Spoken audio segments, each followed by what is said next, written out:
Right now, while you're watching this, the United States government is adding $7.5 billion to its debt, not per year, not per month, per day. By the time you finish this video, your country will be roughly $30 million deeper in the hole, and the man Donald Trump just picked to run the Federal Reserve sat in front of the Senate Banking Committee on April 22nd and used two words that should freeze every American saver in their tracks: regime change. He wasn't talking about a foreign country.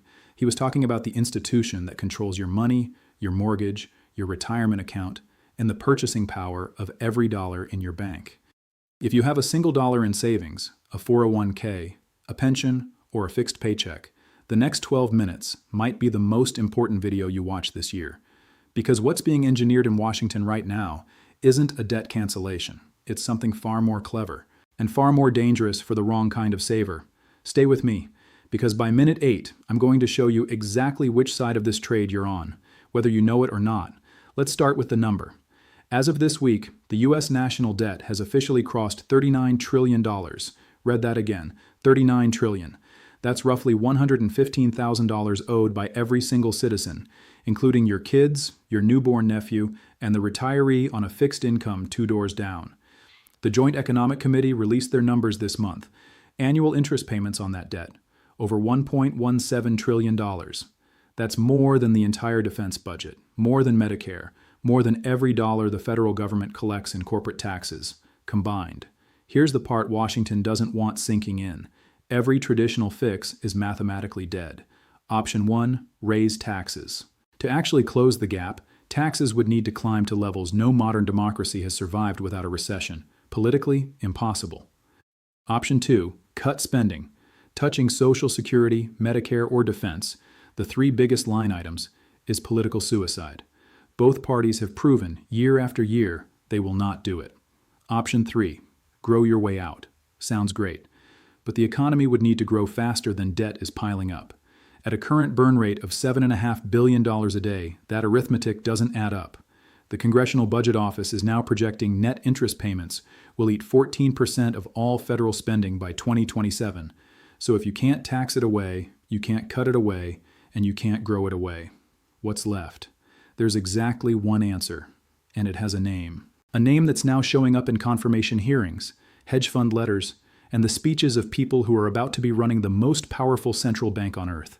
That name is financial repression. Here's the magic trick. And once you see it, you can't unseen it. Financial repression is when a government deliberately keeps the interest rate it pays on its debt below the actual rate of inflation. Sounds boring, right? It's not. It's the most powerful wealth transfer mechanism ever invented, and it works without a single congressional vote. Picture this. You lend the government $10,000 by buying a treasury bond paying 3%. Inflation that year runs at 5%. After 12 months, you get your $10,000 back plus $300 in interest. But your $10,300 buys you less than the $10,000 did a year ago. The government just paid you back with weaker dollars. You lost real wealth, they erased real debt. Multiply that by trillions, year after year, decade after decade. This isn't theory. America did this from 1946 to 1974. After World War II, the U.S. debt to GDP ratio was 106%, almost identical to today. By 1974, it had collapsed to 23%. No defaults, no mass tax hikes, no painful austerity, just quiet, year after year erosion of the dollar's purchasing power, while the Fed and Treasury kept rates suppressed below inflation. It worked beautifully.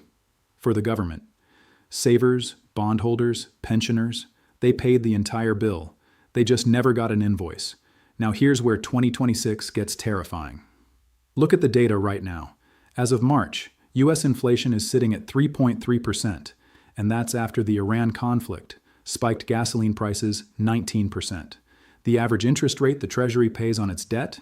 Around 3.36%. That's already a razor-thin real return, and every signal from Washington is that they want to push that gap wider. Fast. Enter Kevin Warsh. Trump's pick to replace Jerome Powell told the Senate on April 21st that he wants, and I'm quoting him directly, a regime change inside the Federal Reserve. He wants a new framework for inflation.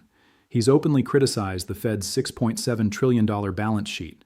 And while he insists he won't be, in his own words, a sock puppet for Trump, The president has said publicly that America should have the lowest interest rate in the world. Read between the lines. Trump wants rates slashed. The debt servicing problem demands rates suppressed. Inflation is running well above the Fed's 2% target. And the new Fed chair is being installed precisely when the math no longer works without yield suppression. Now pay attention, because this is where most analysts get it wrong. The 1946 playbook worked for one massive reason. After World War II, America was the world's only working economy. Every other industrial nation was in rubble. The whole planet needed dollars to rebuild. So when the Treasury suppressed rates below inflation, foreign buyers had nowhere else to go. They held U.S. debt anyway. Today, that monopoly is gone.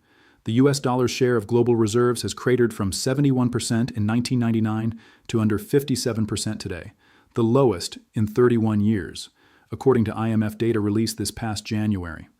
Foreign central banks have figured out the game, and they're voting with their reserves.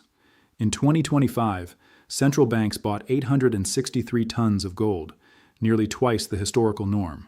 Poland alone has added over 20 tons just in the first months of 2026, racing toward its target of 700 tons. China has now extended its gold buying streak past 15 consecutive months, pushing total holdings above 2,300 tons. J.P. Morgan is forecasting gold will hit $5,000 an ounce by the end of this year. Let me translate. The most informed financial actors on the planet, the institutions that manage trillions in reserves, are quietly dumping dollar exposure and stockpiling gold at the fastest pace since the 1960s. They are not buying gold because they think it's a fun trade. They are buying it because they don't trust what's coming for the dollar. Meanwhile, who's stepping in to buy the U.S. debt that foreigners are walking away from? Mostly American banks, the Federal Reserve itself, and you, the retail investor, through your bond ETFs, your money market funds, and your retirement plans. You are the buyer of last resort, and you weren't asked. Here's the part nobody on financial TV will say out loud. In a financial repression environment, there are two camps, winners and losers. And almost every middle-class American retirement account is currently positioned in the loser camp. Who gets crushed? Anyone holding cash in a savings account earning 3%, while real inflation chews at 4 to 5%. Anyone holding long-duration bonds. The 2022 Treasury bond market collapse, the worst since the Civil War, was just the appetizer. Anyone with a fixed income pension that doesn't fully adjust for inflation. Anyone whose wealth is, quote, safe in money market funds. Who wins? Owners of real assets. Equities of companies with genuine pricing power. Real estate held with a low fixed-rate mortgage, where your debt erodes while the property holds its value. Commodities and physical productive assets, farmland, infrastructure, energy resources, and gold and hard assets, exactly what every major foreign central bank is now hoarding. If your portfolio looks like the average American retirement portfolio, heavy in cash, heavy in long bonds, light in real assets, you are sitting on the wrong side of the most predictable wealth transfer of the next decade. And here's the kicker. Even if Warsh's confirmation gets blocked, and right now Senator Tom Tillis is holding it up over a Justice Department dispute, the underlying math doesn't change. The next Fed chair, whoever it is, will face the same trillion-dollar interest bill.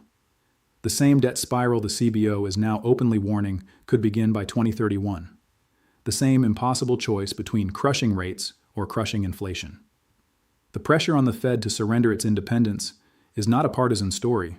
It's an arithmetic story, and arithmetic doesn't lose elections. Let me leave you with this. What I've just walked you through is not financial advice. It's an explanation of a mechanism that has been used before, that is being telegraphed openly in confirmation hearings, and that is being priced into gold markets right now by the world's most informed buyers. Whether you call it the Warsh plan, fiscal dominance, or the only arithmetic that works, the result for the average American saver is the same.